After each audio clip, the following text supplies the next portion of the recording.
I wish I could say this story started with fireworks or some dramatic family blow-up, but honestly, it started with a cherry tomato plant. My name's Ben, I'm 34, and my wife Claire and I live in a quiet, leafy suburb just outside a mid-sized city. We bought our house 7 years ago after scraping together every penny we had and borrowing more than we were comfortable with. But it was worth it. The place had a cozy 2-story brick home, a big wraparound porch Claire instantly fell in love with, and a spacious backyard with a gentle slope that led into what I always called our mini orchard, a row of 3 old apple trees and a patch we turned into a little vegetable garden. That garden was Claire's pride and joy. She could spend hours there, kneeling in the dirt, coaxing life out of the soil like it was some sort of magic. Tomatoes, basil, squash, cucumbers, you name it. The neighborhood was quiet, mostly older couples who'd lived here for decades. Everyone waved when they passed, lent tools, watched each other's pets. It was the kind of place where people brought you banana bread when you moved in. At least, that's how it was until Linda moved in next door. Linda was, to put it gently, not a banana bread type of neighbor. She bought the house next to ours about a year ago, after the previous owners downsized. She was maybe in her early 50s, had that perfectly stiff hair that didn't move when the wind blew, and wore sunglasses even on cloudy days. The first time we met, she barely looked up from her phone when I introduced myself. Just a tight smile and a distracted Claire baked her brownies and brought them over in a nice tin. Linda didn't even open the door all the way, just reached out, took them with 2 fingers like they might be radioactive, and shut the door. Claire stood there blinking for a second like she'd just been slapped with a paper towel. Still, we tried. We always try.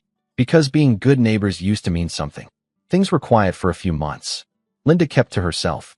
We kept to ourselves. But we started to notice little things. She'd walk her dog, some tiny, yappy thing with a pink sweater, right along the edge of our lawn, sometimes letting it wander in and leave little gifts behind.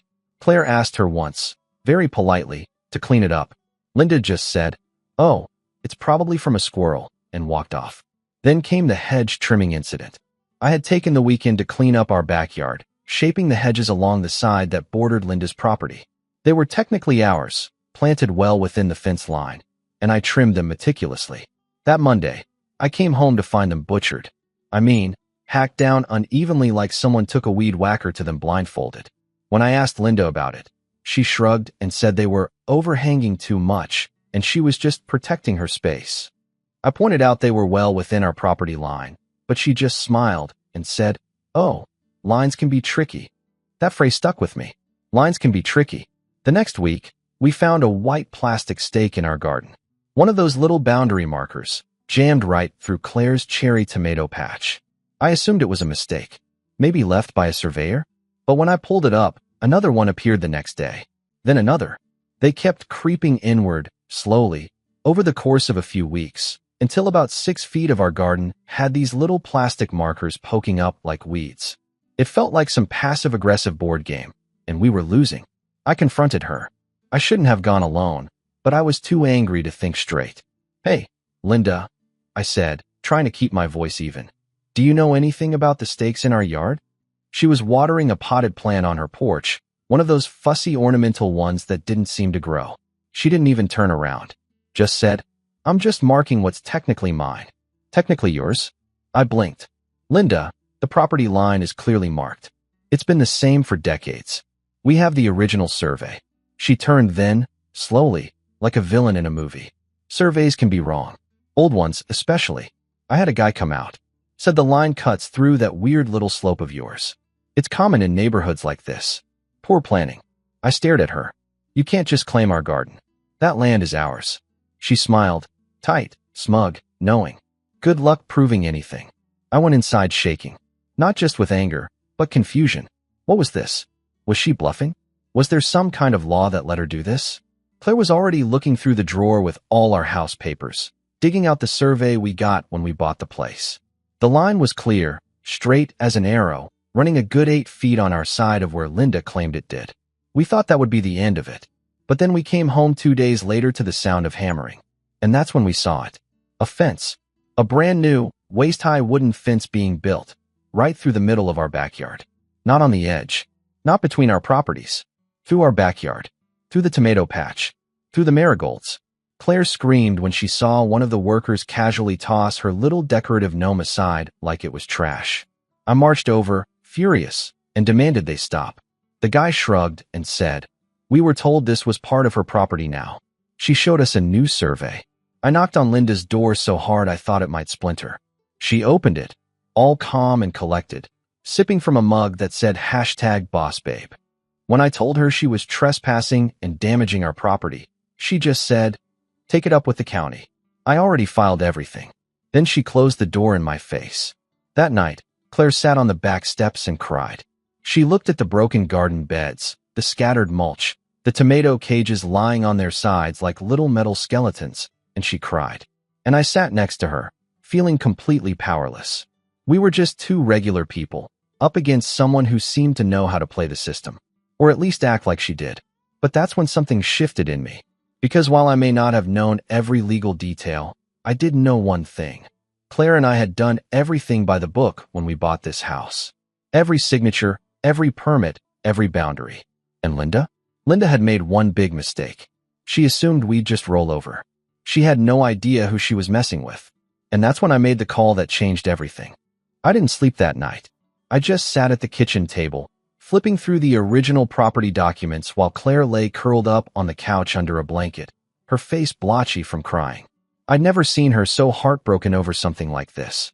I mean, sure, we'd had hard times before, financial stress, work issues, even a rough patch in our marriage, but nothing like this. This wasn't just a patch of land. It was hers. That garden had gotten her through 2 miscarriages, through job layoffs, through her mother's death. She told me once that planting seeds made her feel like she still had control over something in the world. And Linda had just ripped it out of the ground like it meant nothing.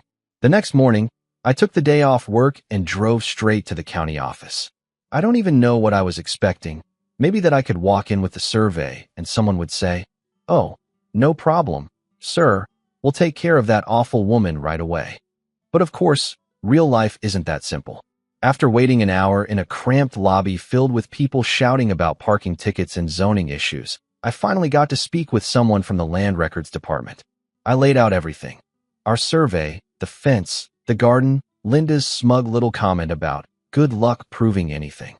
The clerk, a thin guy in his late 30s who looked like he hated confrontation, adjusted his glasses and said, "Well, her survey was done within the last 6 months.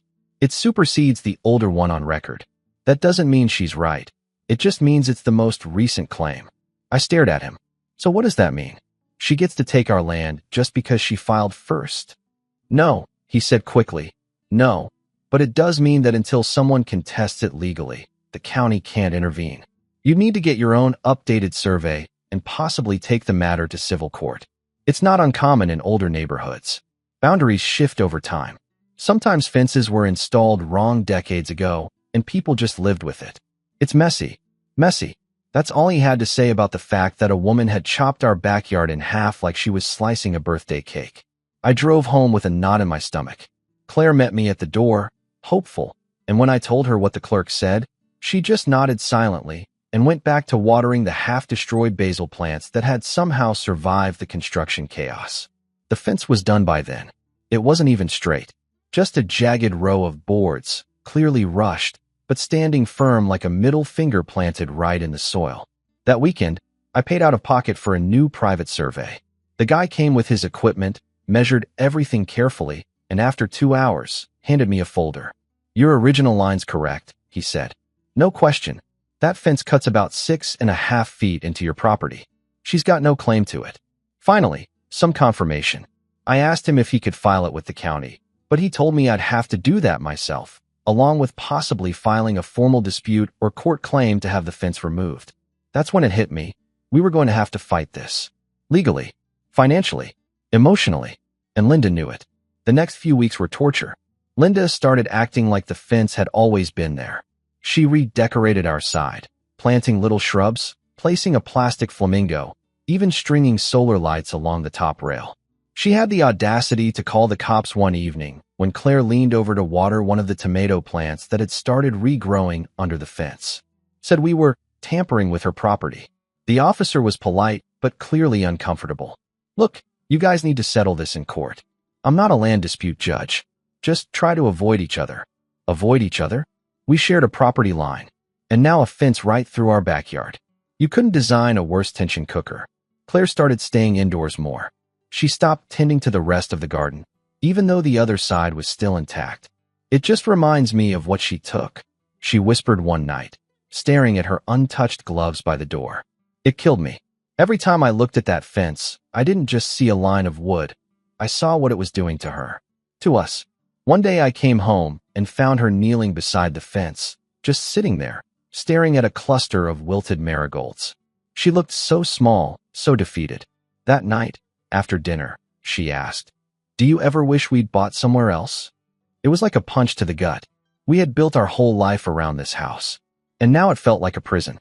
But things weren't done getting worse. About a month after the fence went up, I was mowing the lawn, what was left of it, when Linda approached me from her driveway. She had a stack of papers in one hand and that same stupid mug in the other. "Just wanted to give you a heads up," she said, all chipper. "I'm building a gazebo." I turned off the mower, wiping sweat from my face. "A gazebo? Where?" She smiled. "Oh, on my new part of the yard. Right where that little slope is. It'll be great for entertaining." I stared at her. "You mean the part you illegally claimed?" She shrugged. "Well, I see it differently. And apparently the county does too, since no one's stopping me." That night, Claire and I sat in the living room staring at the survey papers, the complaint forms, the fence photos. We were up against a wall, literally and legally. Filing a civil suit could take months, maybe years. We didn't have the cash to burn on lawyers. And if she did build a gazebo on our property, that would complicate everything. That's when the idea came to me. I started reading, researching. I stayed up late every night going through land records, county policies, encroachment cases, precedent rulings. I found a legal aid group that helped homeowners facing boundary disputes. And I found something Linda had overlooked. A tiny, boring detail. When she filed her updated survey, she failed to notify the County Planning Commission. Not just that, she also ignored the mandatory 30-day waiting period before beginning construction on any permanent structure involving a boundary change. And the kicker? There was a record of a warning letter sent to her mailbox. One she signed for, one she ignored.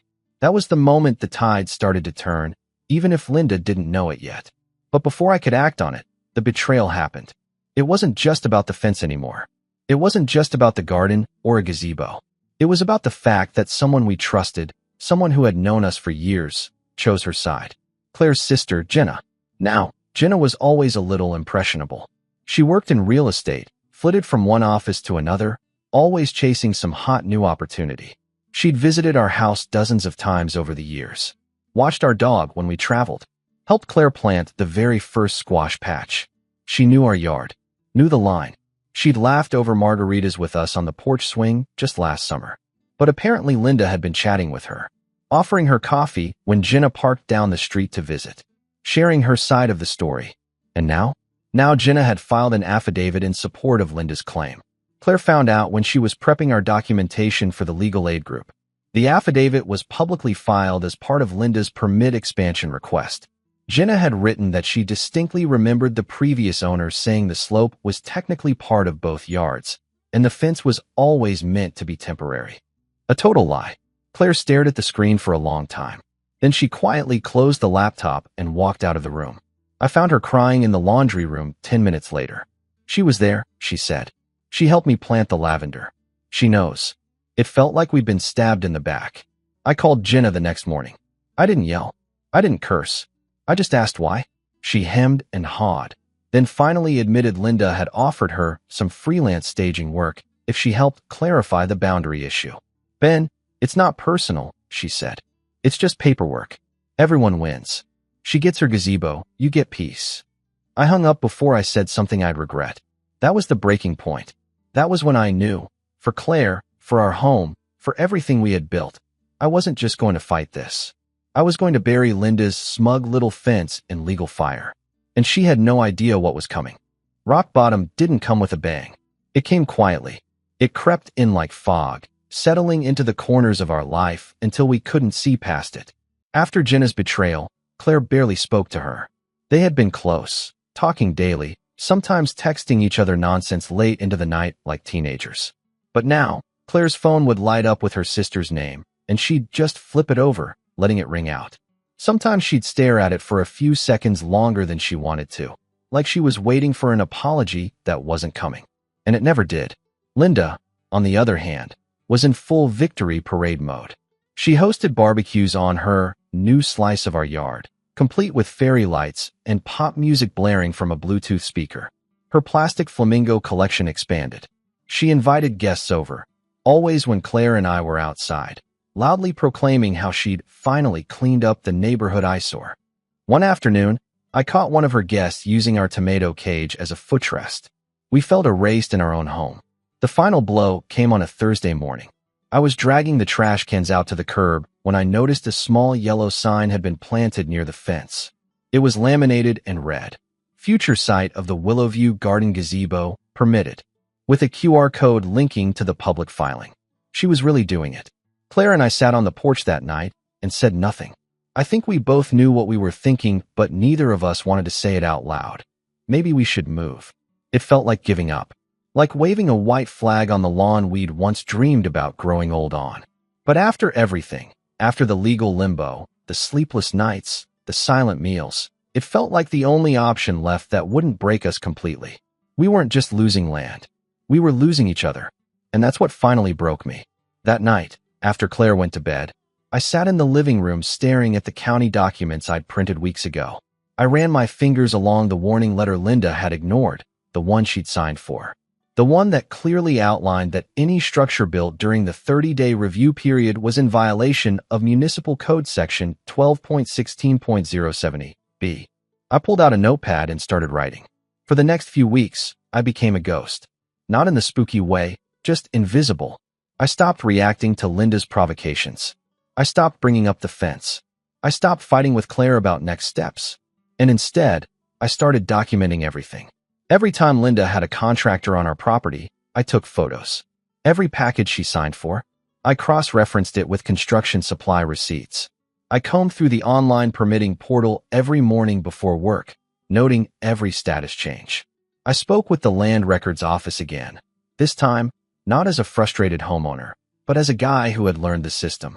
I asked real questions, took real notes, learned about conditional use permits, variances, and the appeal process for wrongful encroachments. And I filed a formal complaint, not just about the fence, but about how she built it and when. I cited the code violations by number. I attached the signed warning letter. But the thing that really turned things around? An old man named George. George was the previous owner of Linda's house. I found him on a hunch, using property transfer records. He was in his 70s now, living in a smaller place a few towns over. I called him, introduced myself, and explained the situation. There was a long pause on the other end of the line before he sighed and said, "That slope's not hers." Never was. I had it surveyed before I sold. Even planted those apple trees to mark the line. He agreed to send me a signed affidavit and a scanned copy of his survey. I thanked him a dozen times. When I told Claire about it, I swear I saw the first real smile on her face in weeks. That was the beginning of the rise. But it didn't come easily. One morning, we woke up to find the rest of the garden torn up. Not just trampled, destroyed. Stakes pulled up. Planters cracked. Tomato vines yanked from the soil and left in a pile like yard waste. I ran outside, heart pounding, but of course Linda wasn't out there. Just her dog, barking from her deck. I called the police, not 911, just the non-emergency line. An officer came out, looked around, and said there wasn't much they could do without video evidence. "Might have been animals," he muttered, scribbling notes. Claire walked back inside before he finished speaking. Later that night, she told me, "I feel like I'm disappearing in my own house." I didn't know what to say to that, so I didn't say anything. I just held her. We were both tired. But tired doesn't mean done. I installed a camera under the eave facing the garden. Motion activated. High resolution. No one knew it was there. 2 nights later, it caught Linda sneaking into our yard with a pair of garden shears. She clipped 2 small rose bushes down to the roots, bushes that were clearly on our side of the fence. I downloaded the footage, time-stamped, and everything. I sent it, along with a formal complaint, to the county legal office, the planning department, and our HOA. I didn't tell Linda. Let her keep smiling. I was also building something else, quietly, carefully. I found a land use attorney through the legal aid group. Young guy named Marcus, smart as hell, passionate about property rights. He agreed to help us file an injunction against any new construction pending resolution of the boundary dispute. It was an uphill battle, but we had documentation now. Witnesses, surveys, video proof. We also started reconnecting as a couple. I think it was the shared sense of purpose. We went to the county office together one day, dropping off forms and grabbing coffee afterward. We laughed. Not much, but enough. Claire even started tending the far side of the garden again. She replanted some of the basil. It wasn't the same, but it was something. She also started painting again, something she hadn't done in years. Set up an easel in the garage. Said it helped her feel like she could still create beauty, even if our yard looked like a war zone. Things weren't perfect. The fence was still there. The damage had been done. But for the first time in months, we weren't just reacting. We were acting. Then came the county hearing notice. I opened the envelope with trembling hands. The Planning Commission had received our formal complaint and scheduled a hearing to determine whether Linda's permit would be revoked due to multiple procedural violations, including failure to honor the 30-day notice period, destruction of shared property, and encroachment without proper boundary verification. It was happening. The date was set for 6 weeks out. In that time, Linda seemed to sense something was shifting. She got quieter, less smug, no more barbecues. The solar lights disappeared one night. She stopped waving at cars and started watching us from behind her curtains. One afternoon, I caught her trying to measure something near the fence line with a tape measure. She noticed me watching and quickly ducked back into her house. 2 days later, a man in a suit showed up on our doorstep, said he was representing Linda and wanted to offer an amicable resolution. His proposal? We keep the garden. She keeps the fence. No apology. No damages. Just an agreement to coexist peacefully. Claire didn't even let me finish reading it out loud. She walked to the shredder and fed the letter through without a word. And honestly, that moment said more than any court order ever could. Because we weren't the same people we'd been 3 months ago. We were stronger now. Sharper. United. And Linda? Linda was starting to realize the storm she'd invited into her life. It's strange how revenge doesn't feel like fire. It feels like focus. Cold, clear, surgical. I used to think people plotted revenge in a fit of rage, slamming doors and clenching fists. But when I reached that point, when I passed through the fire of betrayal and loss and hit that rare clarity on the other side, I realized it wasn't about payback for the sake of it. It was about taking back control, about reclaiming something stolen from us, about telling someone who thought she could bulldoze our lives that no, she didn't win. She just woke up the wrong neighbor. The county hearing was approaching fast, and with every passing day, Linda grew quieter, but more erratic. She'd peer through her blinds constantly, sometimes pacing her backyard like she was guarding it. Her dog barked less. Her guests stopped visiting. She'd gotten the notice too. She knew this was coming, but she didn't know how much I'd prepared. By the time the hearing was set, I had assembled a full arsenal. Not just the evidence you'd expect, like the old survey and the letter she ignored, but layers of backup, timestamps, maps, even aerial satellite screenshots showing the fence line before and after her construction. I had filed formal witness statements from 2 neighbors who'd lived here for over 20 years and confirmed the original boundary had never been disputed until Linda showed up.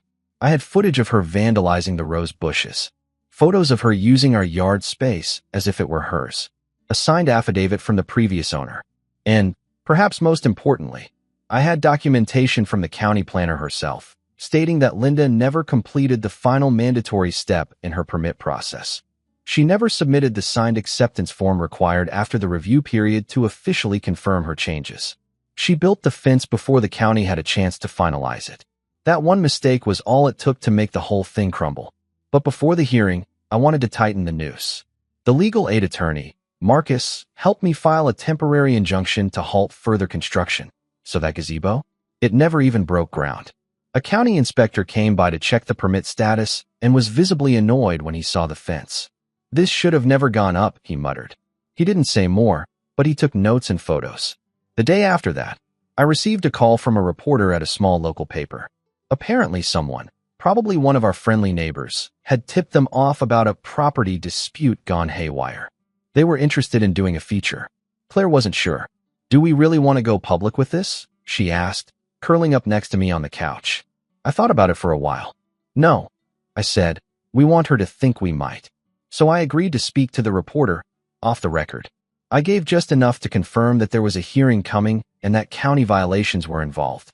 The next week, a short article appeared in the community section with the headline, "When Fences Make Enemies. Backyard Dispute Shakes Quiet Neighborhood." No names were mentioned, but the photo of our street made it pretty clear who it was about.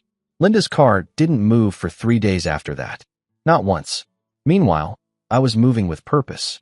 I asked Marcus if we could calculate damages, not just legal fees, but property value depreciation, loss of use of land, and destruction of garden assets.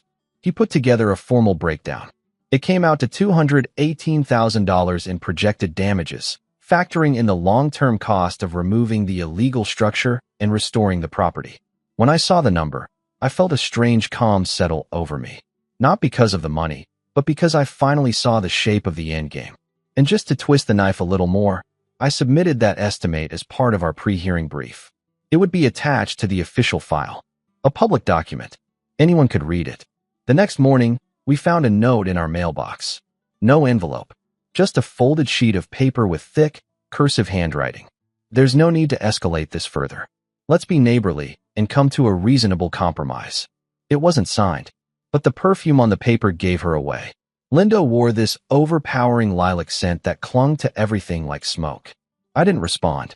Instead, I visited the HOA.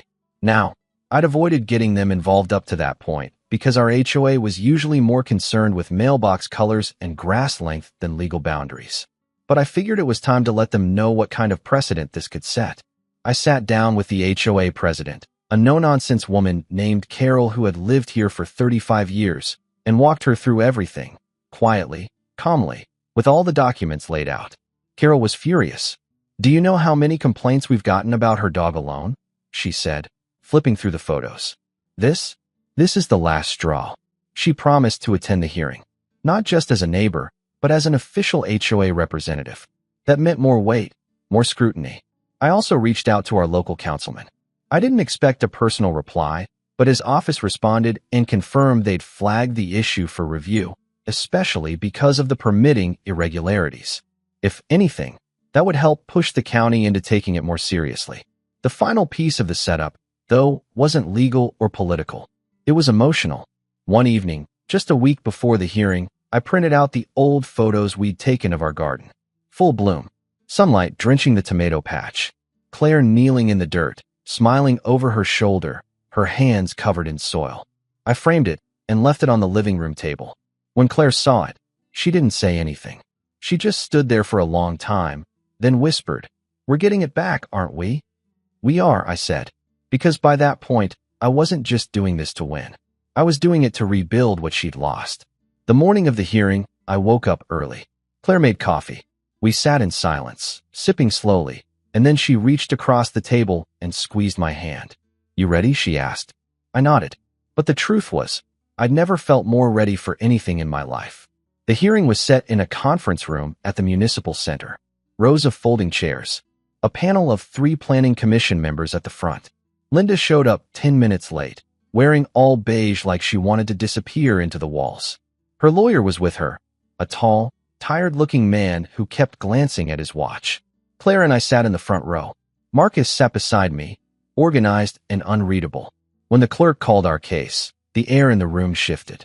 And as I stepped up to speak, papers in hand, heart pounding, I knew something deep in my bones. This wasn't just revenge anymore. This was justice, dressed in the clothes of calm, methodical preparation. And I was ready to deliver it. The hearing started like most bureaucratic things do, slow, stiff, and overly polite. But under the fluorescent lighting and the dry legal jargon, I could feel the current turning in our favor before I even opened my mouth. The lead commissioner, a man in his 60s named Mr. Hallstrom, adjusted his glasses and began reading through the packet we'd submitted. He paused at the damage assessment. His eyebrows rose. Then he flipped to the stills from the video footage, Linda in high definition, pruning our rose bushes like she was doing us a favor. He lingered there for a good 20 seconds. Linda's attorney tried to regain control first. He stood, cleared his throat, and began with the usual legalese. My client acted in good faith, based on a professional survey.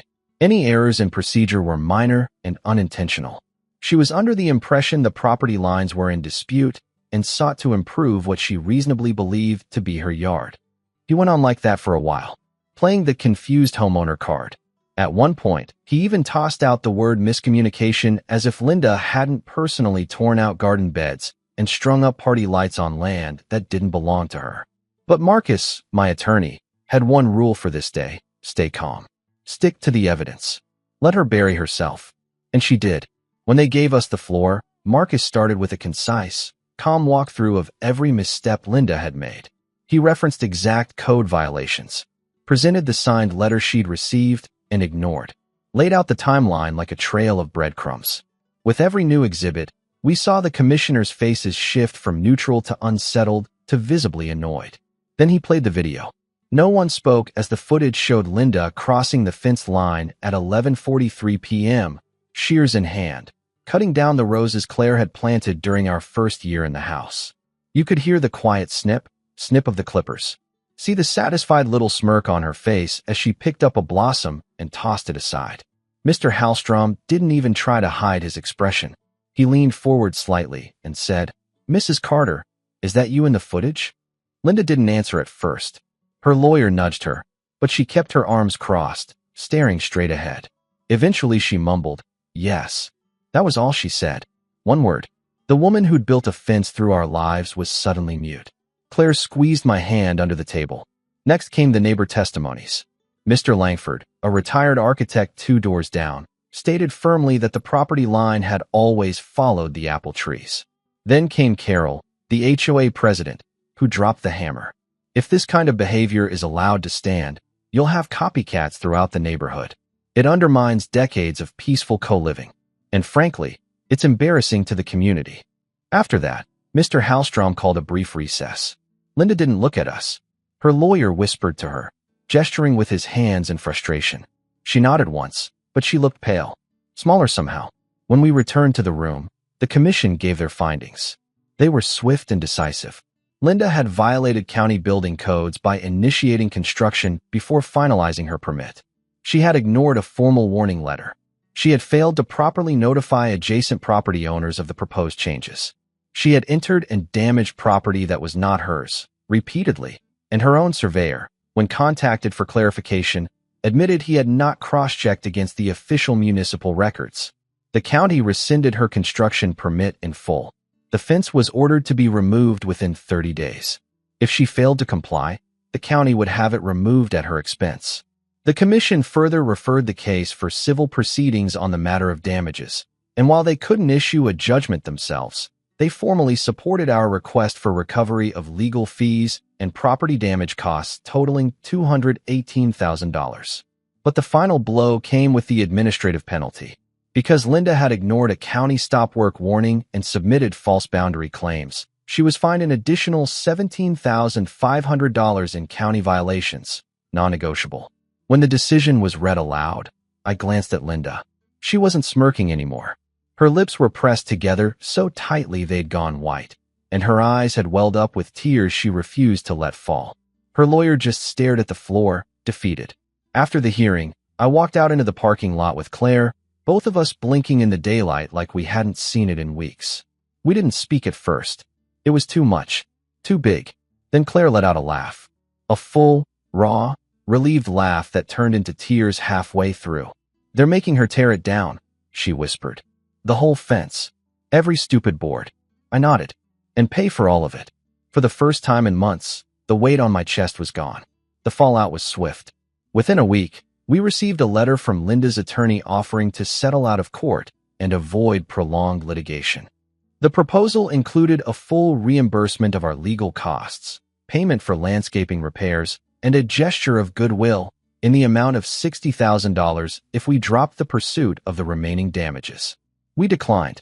By that point, Marcus had already filed the civil suit, backed by the county's findings and 3 signed affidavits from our neighbors.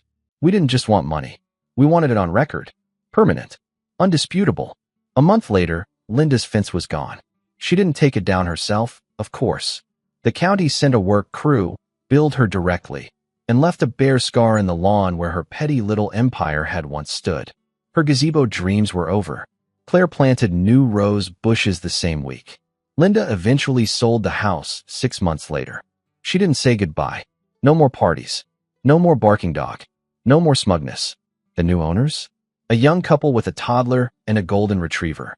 They brought over homemade banana bread their first week and asked if we liked zucchini because they wanted to start a garden and had extra seeds. I looked at the backyard from our porch, saw Claire out there planting again, kneeling in the dirt, humming softly under her breath. It wasn't just land. It never was. It was peace. It was home. And we got it back. Because Linda thought we'd roll over. She thought a fence would keep us out. But all she did was build herself a box and hand us the hammer. Justice isn't loud. Sometimes, it's the quiet sound of a fence being torn down, one board at a time.